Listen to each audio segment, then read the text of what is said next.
Stop. We are live. Oh, Oh, little kick wobble, the little kick the wobble. table. Good evening, everyone, or good morning. I don't know what time you're listening to this, and welcome to the Short Convos podcast. I am Asmiralai with my dear friend. And good afternoon, just in case it is the afternoon. JC, Warrior of Light, Cashman with the W and the L. There you go. And today we are discussing social media, I do believe.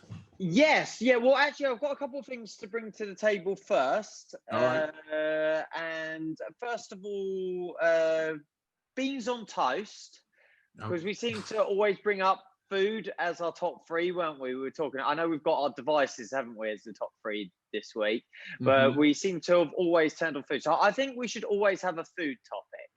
We've brought a few things in. I think food should always be mentioned. Like the gong for the martial arts, if that's mentioned. I think we should just always mention food. No issue with food. Tell me where you stand with this. I haven't tried it yet, but I'm going to try it because I believe it's authentic. I'm just getting clarification on this. Jam on beans on toast. So you've come to the wrong person. I am one of those people. I call myself a freak, but I think everyone else is the freak who does not like beans, has never liked beans, has never tried beans, has no reason not to like beans, but actually almost feels uncomfortable even seeing someone else eating them and has no reason for it. Baked beans or beans in general? Beans in general, I'm good. Green bean, no problem. Lima bean, no issue. Kidney bean, love them. But baked beans, they make me feel sick, and I can't tell you why. So I have no experience, jam or otherwise. Is it a psychological thing where, like, for instance, when you were a kid, someone slapped you or something traumatic happened when you saw beans? I have no idea where it started, but I have very early memories of we'd sit and have breakfast. Let's say we're having a fry up, and I'd have to put a book up like that to prevent me seeing anyone else's plate because it would put me off my food. And I remember doing that really young and not knowing where it comes from. And I remember my parents saying, "Why? What's your issue with it?" Trying to understand it, and I couldn't explain it. So I don't know. I really don't know where it comes from. Could you get some professional help before next week and follow up on this, please? And tell us why. Forced exposed to baked beans. Where has this come from? I've never heard of it, if that helps. Well, it's a discussion that I had with Ian, actually. He joined our Zoom yesterday just to check in on everyone. And I was like, Ian's got a thing about cheese. He doesn't like melted cheese. I was like, you got cheese on your toast, on your beans? And he's like, no, but I've got jam. So it then went off on. So yeah, we need to get Ian on. We're going to call Ian at some point when we don't have a topic to discuss. It's getting stranger and stranger. So, jam on beans on toast. Yeah. And any specific jam? I think he has strawberry jam, but just jam in general. Okay. Never heard of it, so I don't know if this is authentic. And just to clarify, like as an outsider, so someone that is in the beans territory, beans on toast, you would see as beans actually served on the toast, wouldn't you? You wouldn't want to see it. I wouldn't want to see it, but if I was to imagine what it would be, that's how I would envision it being served. That's what Ian and I were talking, because he had his son who was having beans on toast, but no, that was beans with toast next to it, or the perspective of how you were looking at it. I imagine you prefer beans on the side. No, I'm full on beans on toast. Oh, see, that surprises me. I kind of thought you'd be beans in a dish. And the other day, I realised what was the meal? And I had ketchup on the plate because you had to have it on the plate. I can't even think of the meal now. Fish and chips. Yeah, fish fingers. Yes, and chips. Yes. So, but someone asked you. There's like old Bill in the background.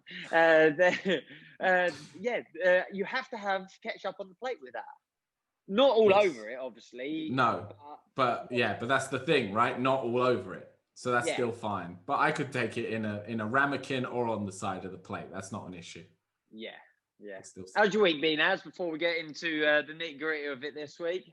The week has been fine. And I use that word intentionally because it's not been particularly great. It's not been particularly bad.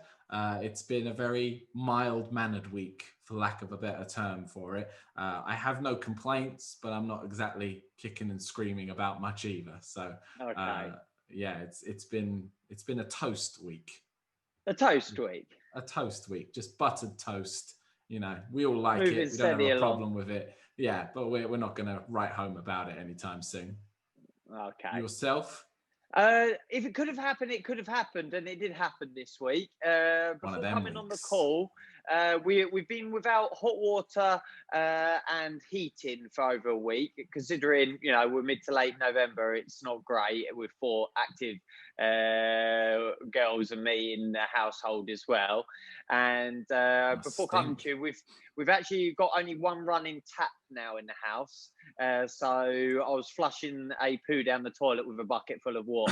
So that, without giving you all the details, that basically sums up where I'm at this week.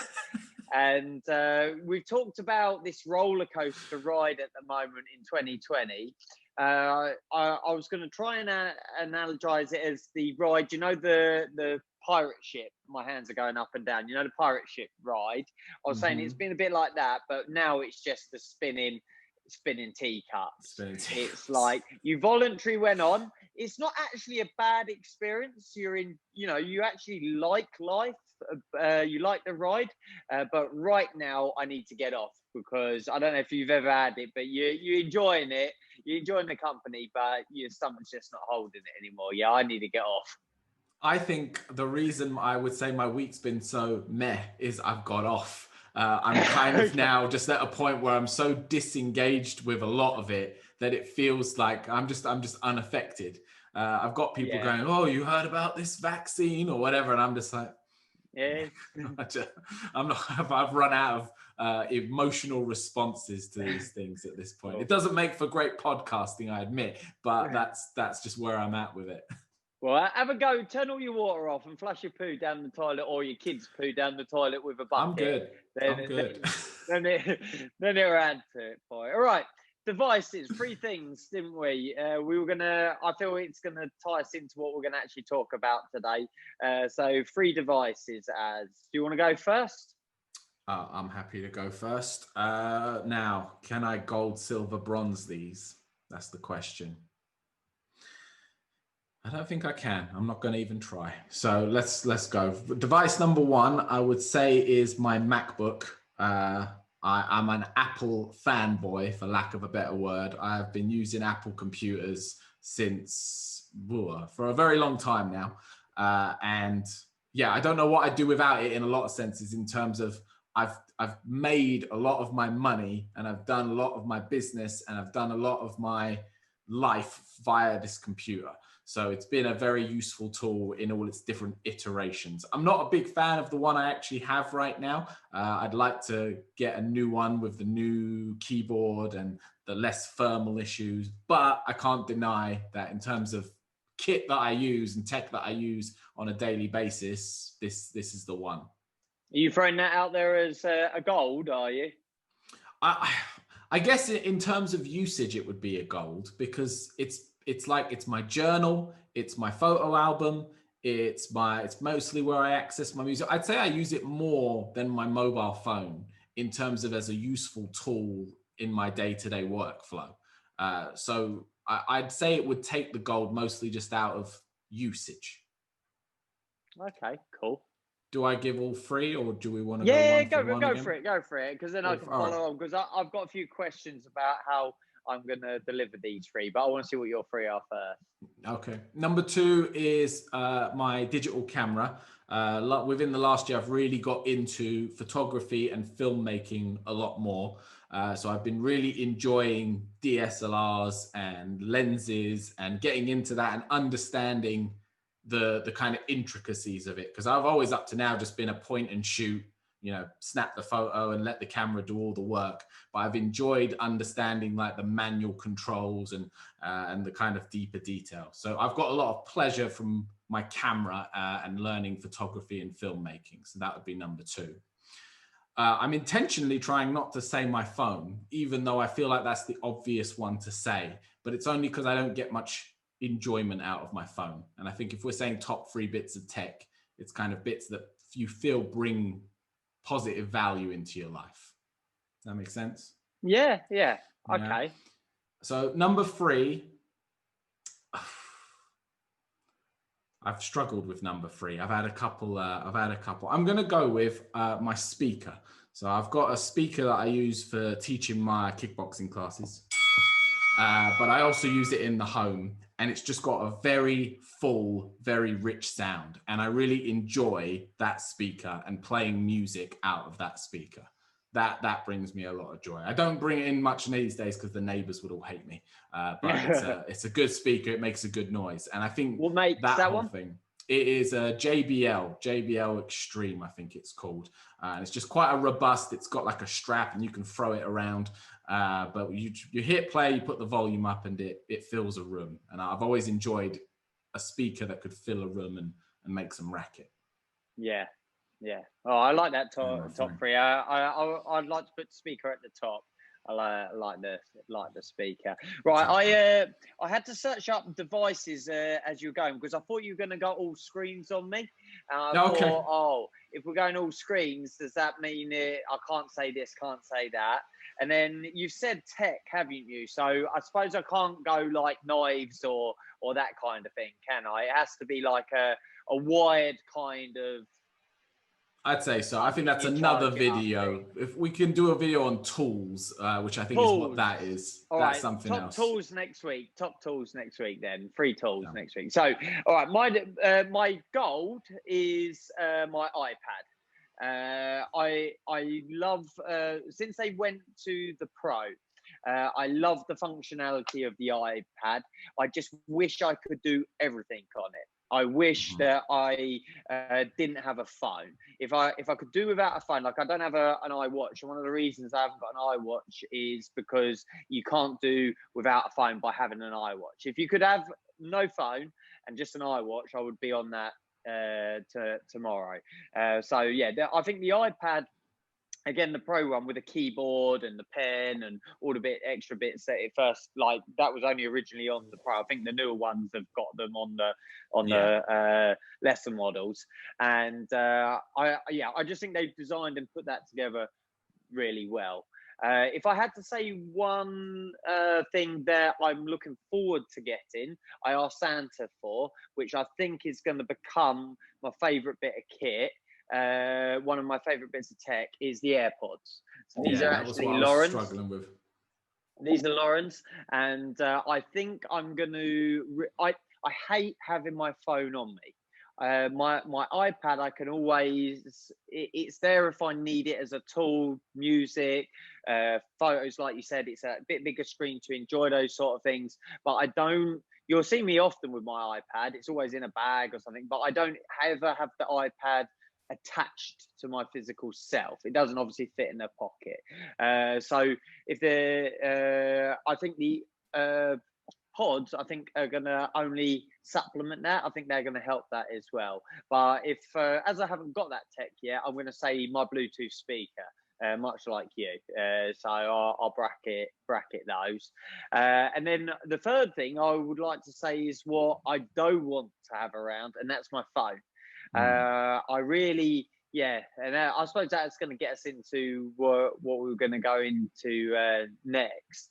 And I watched that Social Dilemma, and that had the same impact, the same thought-provoking effect as David Attenborough's A Life on Our Planet.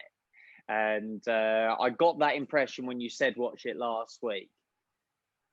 Yeah. I was when you said you hadn't watched it, I was like, no, this is something you need to watch, because you'll get it. You won't kind of get too defensive on it like some people have done.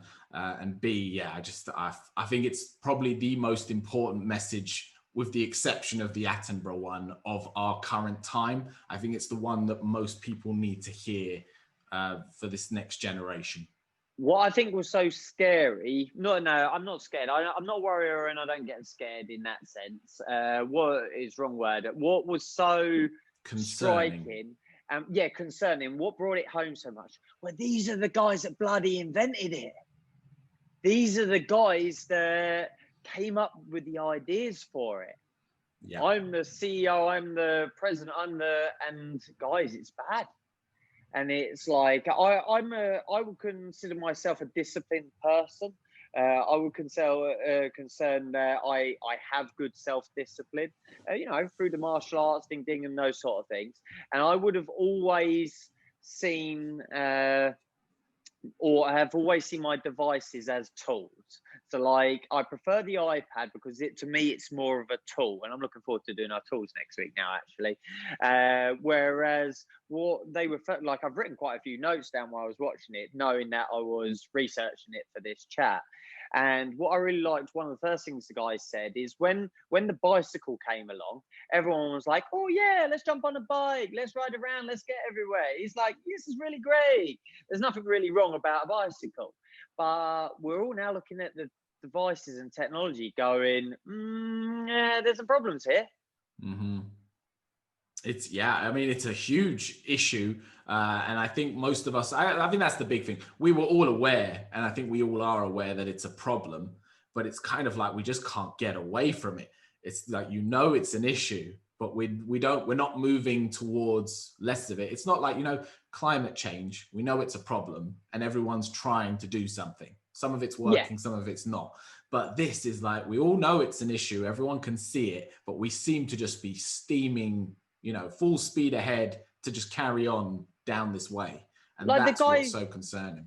The guy that was involved with Pinterest, and he's like, he spends all day developing the app or whatever it is he's involved with.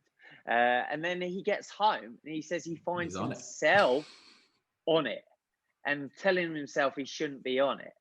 And I don't think it was him, it was someone else that said the only two customers that are referred to as users are the social media users and drug users. And and then it went into like the evolution of tech, and as a parent of girls as well, like having 3 girls, they pointed out the graph of, since the social media has become mobile on a device, how that has made a massive, like hundreds of % increase in young girls' mental health issues. Yeah. And like that when you're sitting there as a parent watching that, that's like shit, because we're experiencing that firsthand.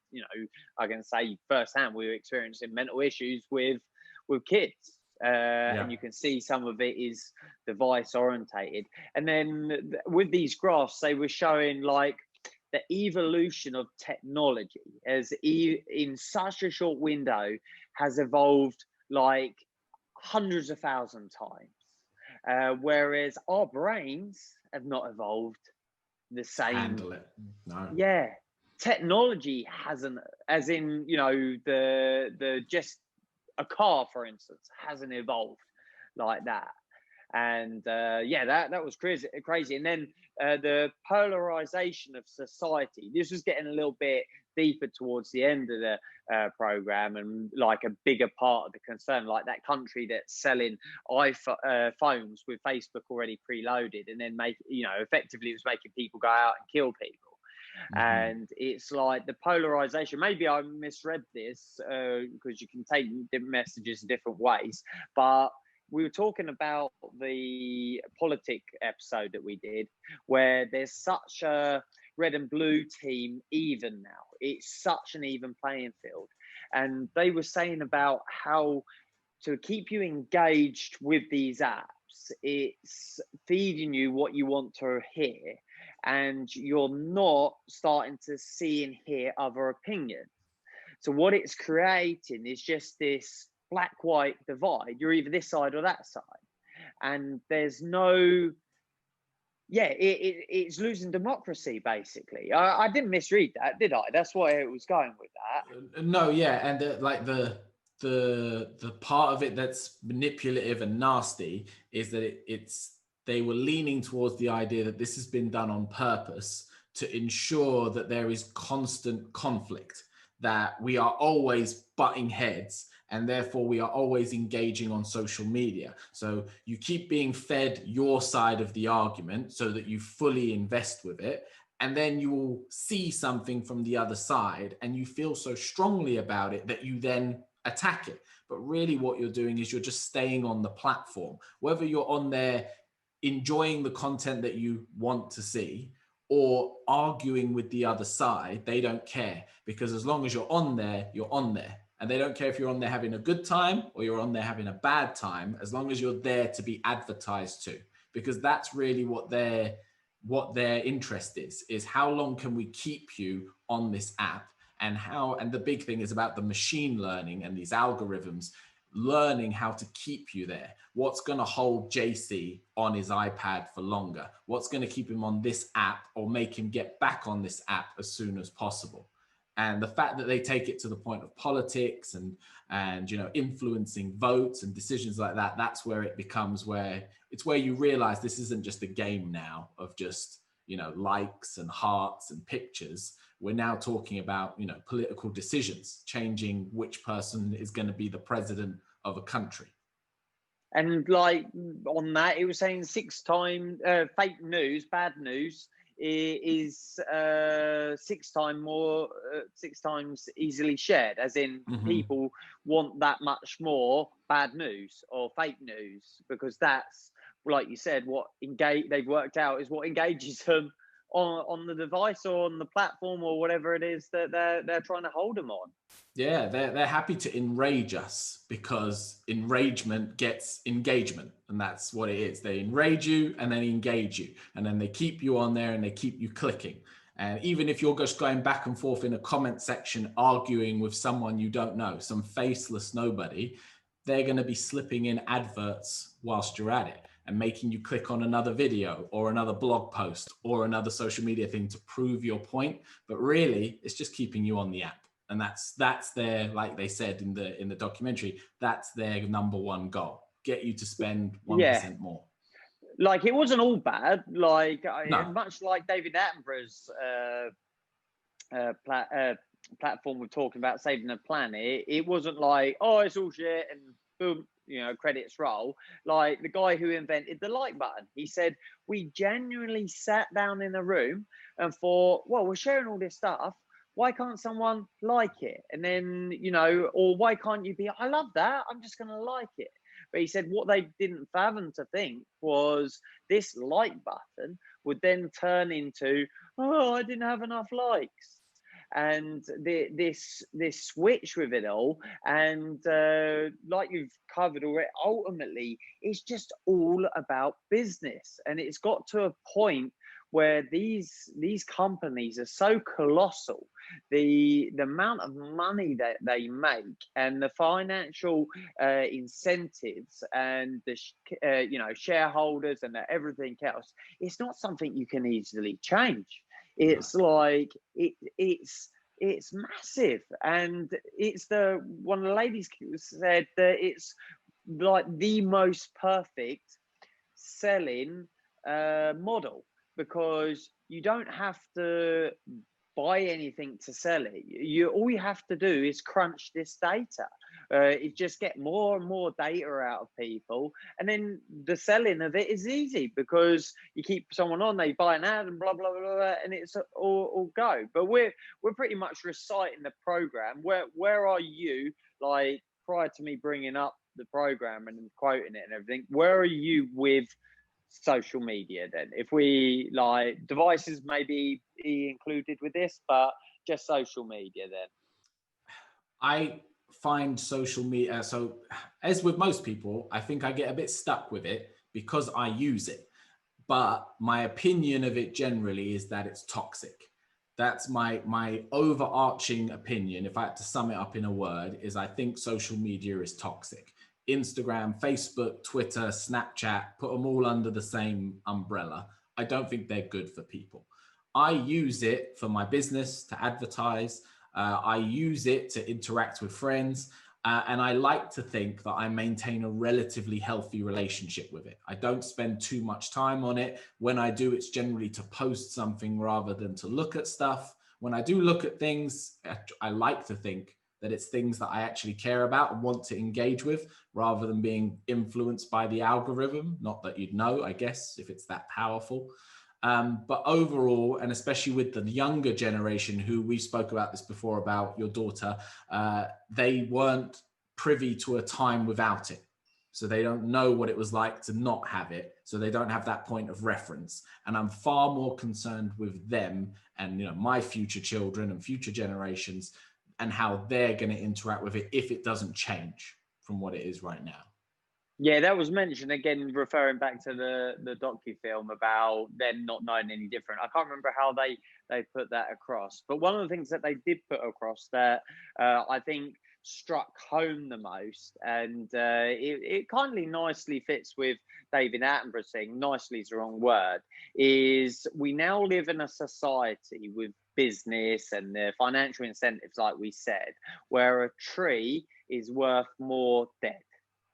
And that, to me, is not a nice place to be.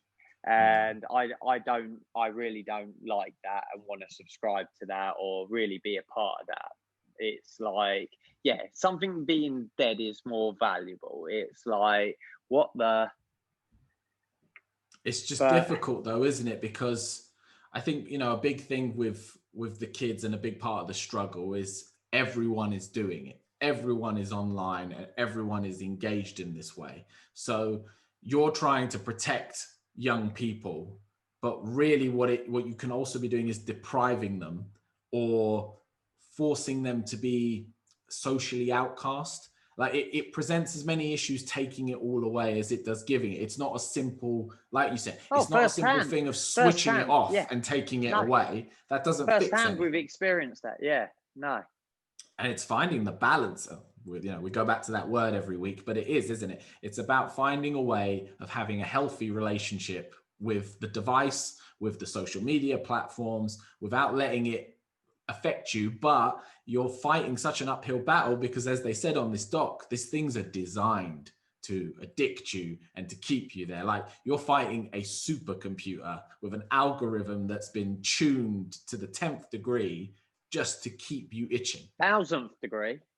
1000th degree. As many degrees as you want. Yeah. And I'm going to throw a quote in. Well, no, it doesn't have to be a quote. I'll do a quote later. But I'll throw this in, which I really, again, wrote down I really liked, is critics are the truest optimists. And I really liked that. And I've never thought of that. I've always thought as a critic to be a negative thing. As to be something that, you know, or they're just critiquing it. They're, you know, they're a bit stuck up their own nose kind of thing. But when you flip it like that, they're actually, you're critiquing it to be its best in that sense. I really liked that. And I think, you know, I jokingly, someone said to me, oh, we're like two grumpy men. And I always want to sort of come out of any conversation with like a positive. And I, like, immediately watching that David Attenborough program, stop eating meat during the week immediately. I immediately have gone down routes of, you know, being more eco with different things at work and everything else. Like, I've had a few things I think I mentioned before, like I've had like a 10 to 10 sort of curfew with social media messages and all of that. But I think in the last couple of weeks where we've gone back into this lockdown, that's gone very much out the window because of the necessity to be on social media for our business at the end of the day. You know, unless we're using it, we're losing from it. So that's kind of sort of thrown. So after the show, after the film rather, I actually did a little bit of reading up and that, and I've reorganized my device. Do you have like the screen time activated on your mobile? I don't think I actually do. But bring it up. Out of interest, bring it up. Like, and I've got our eldest daughter involved. Like, our youngest daughters, they have a time. You know, screen time on the phone. You can, you know, there is a setting, don't you, for that? So we've got that. We've got that for our youngest and the middle daughter. So they're 5 and 11. And like Poppy yesterday, she came over and her time was up, and like she says, "Oh, I can have more time." It's like, no, you're going to go play with your toys, or I'll read to you, or go, find slugs in the garden. Well, you're not going back on the device, and you're hit with quite a like resistance. And yeah. it's like you just ignore it. 5 minutes later, she's playing upstairs, and our Daisy, middle daughter, she's very much more like, okay, time's up, fine. But Cece, a little while ago, who's 15, almost 16 next month, we took all the time restraints off because we felt that she was at an age now where she should be able to make her own decisions. And like, for instance, her friends would be on at certain times and she'd miss group chats and all that kind of thing. Do you have it set up? No, I've got it off. I've had screen time off for the longest time. Well, to have the family thing set up, you have to have it set up for yourself as well. So like you create like a family. Because you manage it, right? Yeah, so Lauren and I are parents, and then Cece, Daisy, and Poppy. So it sets it up yourself, and I'm pleased that it's set up myself. So why not, for a little test, just set it up for next week? And on now. Like, how many times do you reckon where did I see it? Oh, maybe I can't find it now. How many times do you reckon I picked up my phone today? Oh, wow. That is a difficult. I wouldn't even know where to start because, like I said, I've never looked at these numbers. So I'm going to guess, this is real stab in the dark, 50. 119 times. And that's like down from yesterday, which was 146, 148, 188. Like it's high, or pushing 200. So don't look at, out of interest, don't look at it. Just so don't change your routine. I'll be well interested I will not play with it as an exercise. So yeah, I went to this and I read up a little bit, and one university somewhere, they did a study on what's a healthy, because you could, have you ever looked at the time back when it first came out, but then I found that I got obsessed with the numbers and I kept checking in on it, and then I found like it was almost like a social media platform on its own, that I was either like trying to get it down or get it up. And then, so I just thought, you know what, I'm gonna switch this off and just manage it in my mind in terms of when I think I've had enough. But it is a thing in itself. So it tells you, how much time you've been on productivity and finance, entertainment, shopping. It categorizes all of your apps into groups, creativity, travel, social, blah, blah, blah. And in the social groups, there's Facebook messages. This is just on my phone. It might be different on different phones. Facebook messages, Instagram, FaceTime, WhatsApp. So in this group, it does take in text messages, which I wouldn't have initially put in there, but I'm keeping it in there. And I was reading up. I read this thing by a university saying what's a healthier amount of time to spend on social media to see positive benefits after, if you do that. And it was, how long do you think it is a day, they suggested? An hour. Half an hour, they suggested. Okay. So I went to CC last night and I said, look, I've just watched this film, I want you to watch it. Because there was a particular point in it, as I said, about the young girls that really struck home with me, and just things that are going on at the moment. And I said, would you just please watch it, and then I'd like to do an exercise with you. I'd like you to see if you can bring your social media stuff on usage on your phone down to an hour. So I said to her an hour, and I said for myself, I'm going to aim for half an hour. So on the settings, there's like a daily thing, and then like there's a weekly average. So a weekly daily average for social media. So this does include like texts as well. For me, is 6 hours, 48 minutes on a day. Which I imagine that I would be the same. If I think about it all together, I'm sure I'd be about the same.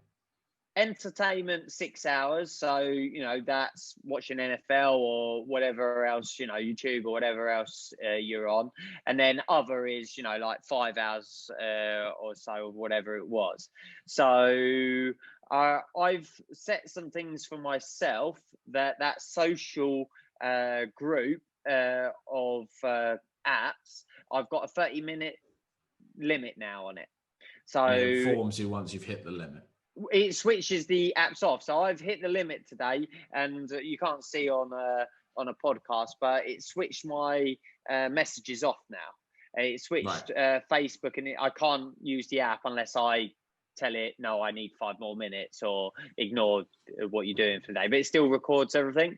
So I set that to 30 minutes. So today, my social is on 30 minutes. That's all that I've used. And then I said to Cece, if she can keep hers down to an hour on the weekly, because if you keep it to 30 minutes a day, then obviously the weekly average is going to go down. I said, as soon as we hit me 30, her an hour on the weekly social, do a screenshot, and then you've got to maintain that for a week. So let's say, for instance, we hit that on Sunday next week, you've got to maintain it for the following Sunday. And then how I got her involved with it is there's a reward at the end of it. And Cece's got a thing about trainers. So I said, I'll get you a pair of trainers. And I wouldn't mind a new pair of trainers as well. And Lauren wants in on it because she would like a pair of so she's in on it as well. So yeah, I'm looking forward to that. The social media side of things, like devices in general, I don't have any problem putting down. Like I can quite comfortably go a day, a weekend without needing to do that. I might take a bit of forward prepping, if there's posts work related or that I need to do, but I can comfortably do that. The one thing I've struggled with today to keep it down to 30 minutes is the messaging. And there was a point where I was like, well, how do I move messages out of this group of social so that I can, and then I thought, you know what, it's probably wise not to. It's probably wise as an exercise. So if you ever text me something urgent, and I don't reply, I'm not ignoring. I don't have any screen time left. So call me. I need these earpods for calling now. Well, what do you think of that? I guess that whole messaging thing is where I'm stuck at, because what's the difference between communication and communicating with someone and messaging in a way that's like social media and entertainment? So where this comes in, and what I've thought about, is the notification side of it. Yeah. The need to pick up your phone and look at it because it blinks, because someone's messaged you. I've done it a couple of times today. I've instinctively gone on WhatsApp to see if there was a message for me. I didn't need to go on it. I wasn't expecting a message. I just went on it to see, and I thought, man, I need to break that habit. So here's my question, right? Because why do you need to break that habit? Like, is it doing you any detriment, or is it just purely down to you don't like the idea that this thing has a hold on you, that it has the control? I think that's the detriment. I think that is the problem. I think I'm going to be more productive. I think I'm going to be able to stay on task longer, and I think I'm going to be able to be productive, more productive with it. Like I'm disciplined at night, unless I'm having a moment or whatever. I'm disciplined at night. I don't have my phone upstairs; it's on charge downstairs. I turn my iPad off and things like that. I read a magazine or a book. So I'm not one to just lay in bed on a device all the time. I might be using it to, say, watch a game of American football again or something like that. But yeah, I can't even put it into words, really. I just don't like having the phone on me. No, well, I'm very similar. I've got notifications turned off, and I have done for the longest time. And I've got a very negative relationship with notifications. So when I hear that ding or that email noise, it irritates me. It doesn't, I'm not like, oh, check it. I want to check it. I'm like, who's messaging me? What do you want? Why are you messaging me? Which is why I've got most of it switched off. And also just for that, the whole interruption thing. So I've got an Apple Watch. And I actually don't wear it much anymore, because it got to the point where I had to switch off every notification it could give you, because otherwise your wrist is just constantly going, it just vibrates all day, and you are just constantly pulled from whatever you're trying to focus on or do to check what it is. And it tells you everything from, oh, you just stood up for 5 minutes. Well done. Oh, your heart rate went up. Hope you're okay. Oh, you got a message. Oh, there's a phone call. Someone liked something on Facebook. And then it's like you turn it all off and then you realize it's just a watch now. And I could have just bought a Casio. I didn't need this watch, because it became more of a detriment than it did any kind of benefit at that point. So I don't like notifications, and I hang around with my sister back when we weren't in such a strict form of lockdown, and she was working from home, but at my house, and her email was just going ping, ping, ping over the 5 hours that she was here. Every 5 minutes, this ping. And I said to her, doesn't that drive you insane? And she was like, oh, it's just work. That's just, that noise is like if you worked at Sainsbury's and you worked on the till going bleep, bleep, bleep. It's just, that's a work noise for me. White noise, isn't it? Yeah, but for me, it was grating. Every time it went off, I was like, can you just like mute it, turn it off? What's the need for it? If you're checking email all day anyway, why do you need the noise? And it's not, to me, it's not real. I know a place without this. I know a place which is walking the dog, which is on my bonsais, which is in the camper, working on the camper, or just spending time with a loved one, which is real.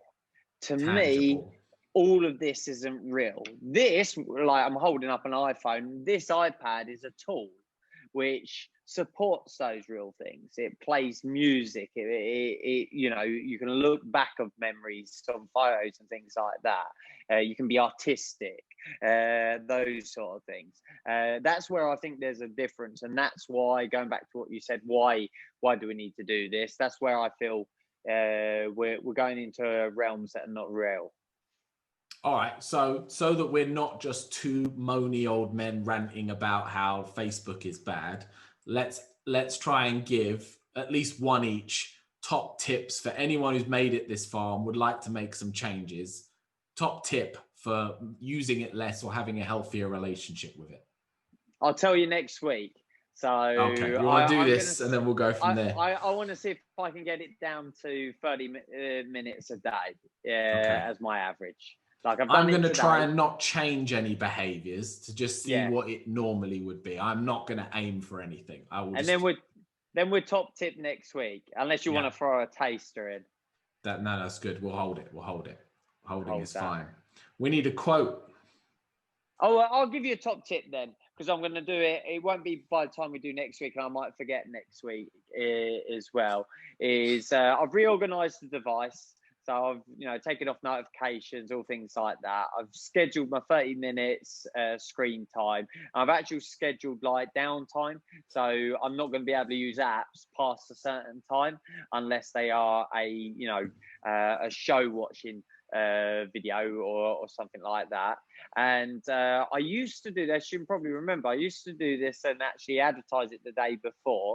And it just became, I don't know, it's still in the diary. It still flicks up. I've got it as a notification in the diary. But I used to do a screen-free day on the 15th of every month. Do you remember me doing that? Yeah. And I'm going to start doing that again. So on the 15th of every month, I'm never going to reply to a message. I'm never going to post anything or look at a screen. I went extreme. I was like, I wouldn't even turn on the computer at work. I wouldn't. We had an attendance screen for other people, and my purpose was not to look at a screen that day. The only issue I had with that was music, because every bit of music is attached to a screen. That's the only issue that I had with that. So I had to get an old CD player. I was going to say, you have to go get a Walkman. Yeah, CD player. What's it? So I have to get that ready with a Bluetooth, because you can plug it in. So yeah, if I had one tip on it, is have a tech-free day once, because I'm going to get back to that, and I'm going to experiment the 30. Right, you go with a quote, as I didn't have one ready, or I kind of did one earlier, but I'll get another one ready. So my one is, and it's associated with everything we spoke about today. I can't remember if they use this quote in The Social Dilemma, but I think it sums it up a little bit in terms of it didn't mean to come from a bad place. And like we said, it's not like Facebook is evil. It's just that it spawned something way beyond its control. Mine is, the road to hell is paved with good intentions. And I think that's, I'm sure when they all started it, and they've said it in there, you know, we meant it to be this fun place where we share things and people can like it and you can meet old friends, and it still does a lot of good things. There's a lot of good to have from social media, but it's got to a place where something needs to be regulated or controlled or just looked at, because it's something, because it's just going out of control. And I think that's where we're at with it. Yeah. Right, I've flicked through my 100 notes on my device. It's nothing to do with social media. And I found this. Where did your quote come from? I cannot remember the origins of it. I don't know where. This is my problem with quotes. I've got them, but I don't know where they come from. I find it's always important to quote where it came from, because I will look at it. It gives justice to that. It's an old proverb, that one. That one's a proverb. Okay. So I know it might be a little messy in terms of where it came from. But I think Shakespeare has parts of the origins, but it's very old. Okay. For all of us, what is life but this endless journey of discovery, trying to learn from those who are wiser than we are, and trying to integrate those lessons into ourselves, and then trying to pass lessons on to the next generation. I think that's suitable for what we're saying. And this is predating when I used to write where quotes come from, so I couldn't tell you. We'll know it for next time. Yeah, wicked. Well, I'm looking forward to this exercise, I'm looking forward. So, should we quote some numbers? Yeah, like I'm getting. I don't know why, but I'm getting a bit excited about this. So, what numbers do you have to quote? I have no numbers. Right. You're going to have to quote these numbers. Yeah, I'm going to write them down. So let me go to the. You definitely got it switched on, because it's going to be a bit boring if we get to next week.